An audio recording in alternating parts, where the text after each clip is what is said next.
Assalamualaikum warahmatullahi wabarakatuh. Perkenalkan, nama saya Muhammad Fajri Fitratur. Saya berasal dari SMA Negeri 20 Bandung, tepatnya dari kelas 12 IPS 2. Pada kesempatan kali ini, saya akan memberi contoh kasus pelanggaran HAM yang saya ambil dari kasus yang terjadi kemarin 2 Agustus tentang mahasiswa UI yang dibunuh oleh seniornya sendiri. Saya akan menjelaskan tentang kronologi, motif pelaku, dan sosok korban.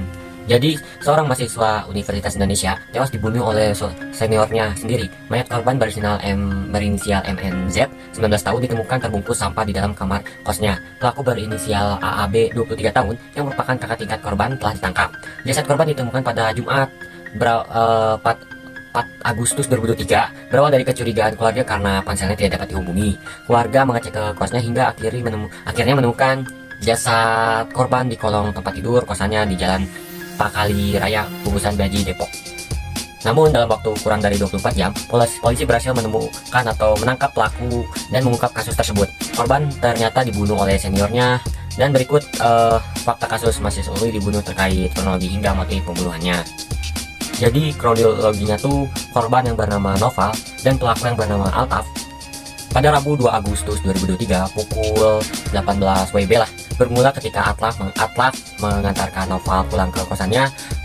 Altaf sudah menyimpan pisau lipat di dalam jok motornya. Setelah tiba di kosan Noval, setelah tiba di kosan Noval, Altaf mengambil pisau lipat dan memasukkannya ke saku celananya. Keduanya sempat mengobrol di dalam kamar kos itu. Altaf sempat berpura-pura hendak pulang, lalu mengeluarkan pisau lipat yang dibawa dan menusukkan pisau ke badan Noval. Korban Noval sempat melawan dengan cara menggigit tangan pelaku, namun pelaku menikam leher dan dada korban berulang kali hingga akhirnya terjatuh. Pelaku kemudian pergi mencari plastik hingga kapur barus. Noval pada saat itu sudah meninggal. Pelaku pun memasukkan mayat korban ke plastik itu dan menyembunyikannya di bawah tempat tidur, lalu menyebarkan kapur barus untuk menutupi bau amis darah. Pelaku juga mengambil barang-barang milik korban. Lalu pada Rabu 2 Agustus 2003 pada malam hari, setelah pembunuhan itu, keluarga korban kesulitan menghubungi Noval. Keluarga korban kemudian menghubungi pemilik kos. Mereka meminta pemilik kos untuk mengecek korban di kamarnya, namun pemilik kos tidak melihat korban. Lalu pada hari Kamis 3 Agustus, pihak keluarga terus menghubungi Noval. Karena tak menerima respon dari Noval, akhirnya pihak keluarga meminta Teguh Sejadi, kalau nggak salah ya, paman korban lah, mengecek langsung keesokan harinya ke kosnya Noval gitu.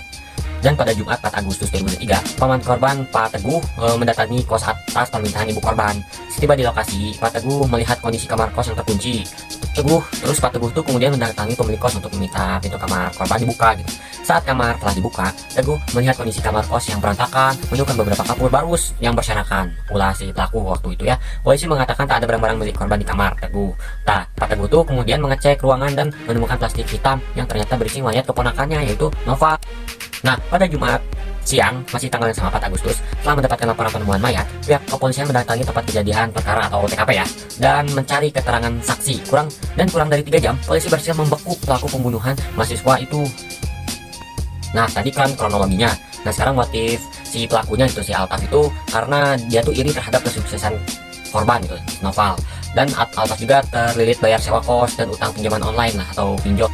Polisi juga menemukan barang korban yang dicuri pelaku, diantaranya laptop, merek Facebook, dompet, dan ponsel merek iPhone lah. Polisi juga turut mengungkap bahwa pelaku pernah menguras ATM korban. Jadi si motif pelaku ini mengalami kerugian investasi lah, kripto, termasuk utang pinjol, karena si pelaku didesak. Karena itu, dia berpikir menguasai barang-barang korban akan mendapatkan mungkin akan masa-masa dia akan lebih cepat terselesaikan lah. Ya, namun pengakuan dari Altaf sendiri ya, dia mengaku terjerat pinjol sehingga berkeinginan menguasai harta milik Noval. Altaf juga menyebut dirinya tidak mempunyai harapan lagi. Ya biasalah, kayak pinjol udah kena pinjol gitu, pasti pikiran udah kemana-mana lah, apalagi diteror sama si pinjolnya. Dan si Altaf juga dia mengaku sudah mencoba berbagai cara untuk menyelesaikan permasalahan pinjol tersebut, namun hasilnya tuh nihil gitu.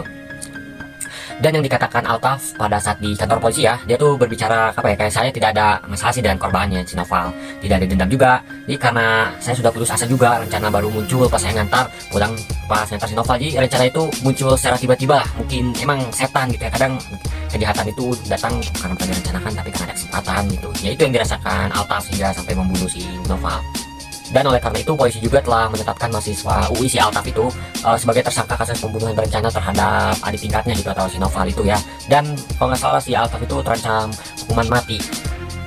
Ya begitulah sosok si pelaku ya.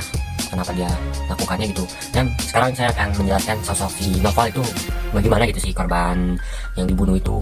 Setahu yang saya baca-baca gitu ya, dari informasi atau berita, si Noval itu mahasiswa jurusan sastra Rusia UI, yang tewas dibunuh seniornya itu. Dikenal sebagai pemuda yang cerdas dan sempat bercita-cita ingin melanjutkan kuliahnya di Rusia. Noval juga dia adalah mahasiswa yang berprestasi di UI, hingga pihak kampus UI mengaku turut berduka cita atas meninggalnya Noval gitu. Wakil Dekan Fakultas Ilmu Budaya UI, Untung Yuwono kalau nggak salah ya, mengatakan putra pasangan Sohibi Arif dan Elvira Rustina itu adalah mahasiswa jurusan sastra Rusia, sangat cerdas dan berprestasi di bidang akademiknya.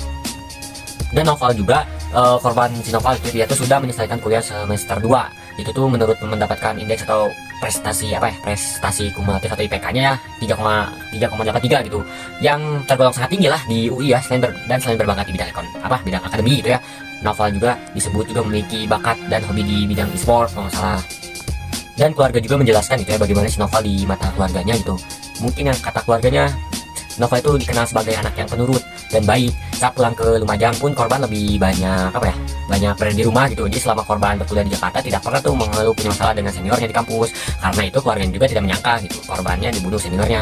Kan keluarga tuh sampai bicara itu, kami tidak menyangka gitu ya korban meninggal. Korban ketika pulang kalau cerita tidak pernah ada masalah gitu, persoalan di kampus. Ngakunya korban gitu ya, Noval itu aja saja gitu saat pas kuliah gitu. Ujar korban Iskandar saat ditemui di rumah duka sebelum proses pemakaman. Nah itu salah satu, ya mungkin ceritanya sampai situ saja ya. Dan nah itu salah satu contoh pelanggaran HAM yang saya ambil kasusnya dari pembunuhan mahasiswa UI itu. Ya pesan dan moralnya yang saya ambil dari kasus pembunuhan itu, menurut saya pribadi gitu ya, kalian tuh jangan pernah sesekali mencoba atau utang pinjaman online. Karena pengalaman saya sendiri itu, ada keluarga saya sendiri gitu yang pernah terjerat kasus pinjol.